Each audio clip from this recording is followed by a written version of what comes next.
Hey everyone, it's Ellen. You know I like to focus on the positive, but today we need to talk about something serious: cybercrime. 2024 was a record-breaking year for cybercriminals, and not in a good way. The FBI says Americans lost a shocking $16.6 billion to cybercrime. That's billion with a B. It's a huge jump from 2023, and it shows how important it is to protect ourselves online. Think about it. $16.6 billion is enough to buy everyone in America a fancy cup of coffee and a pastry. Instead, it went into the pockets of criminals who are getting more sophisticated by the day. What's even scarier is that this number only reflects the crimes that were actually reported. Many people feel too embarrassed or ashamed to admit they've been scammed, so the real number is likely much higher. The FBI's Internet Crime Complaint Center, or IC3, is where people report these crimes. In 2024, they got over 859,000 complaints. That's like if everyone in my hometown of Vinton, Louisiana reported a cybercrime. Out of those complaints, over 256,000 people said they lost money, with the average loss being over $19,000. That's a lot of money to lose to a scammer. We need to be smarter than the scammers. In the next sections, we'll talk about the most common cybercrimes and how to protect ourselves. Stay tuned, and remember, if you see something, say something. Now let's talk about who's being targeted by these cybercriminals. It turns out scammers don't discriminate. They'll go after anyone they think they can trick. But sadly, there's one group that's particularly vulnerable: older Americans.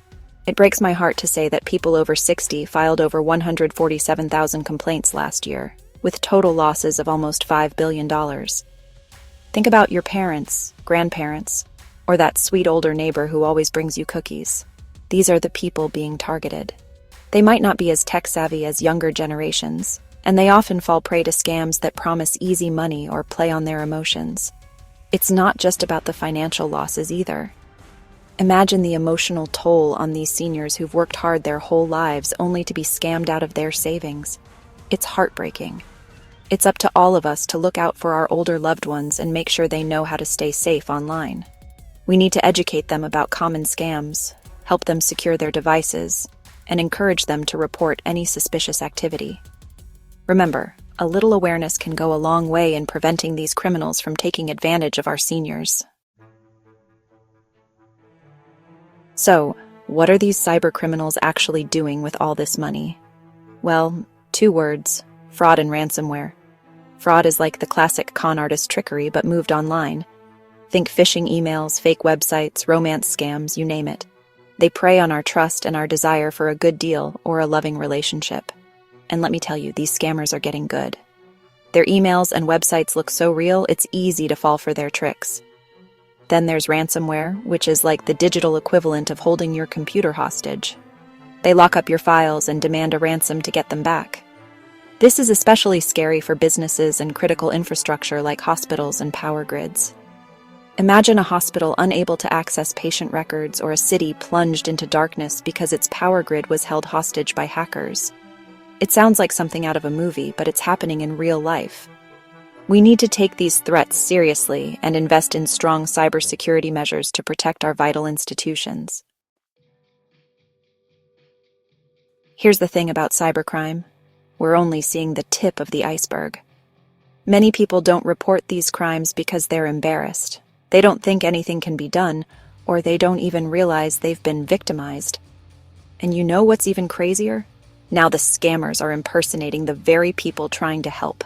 The FBI's IC3. They call up victims pretending to offer help but then steal even more money. It's like something out of a bad dream. So, what can we do about this? First, we need to talk about it. Let's break the stigma and encourage people to report cybercrime. Second, we need to educate ourselves and our loved ones about online safety. Strong passwords, 2-factor authentication, being wary of suspicious emails. These are simple steps that can make a big difference. And finally, let's support law enforcement and cybersecurity professionals who are working tirelessly to fight these criminals. It's a team effort, people. We can beat these cybercriminals, but only if we work together. Stay safe online, everyone, and remember, if something seems too good to be true, it probably is.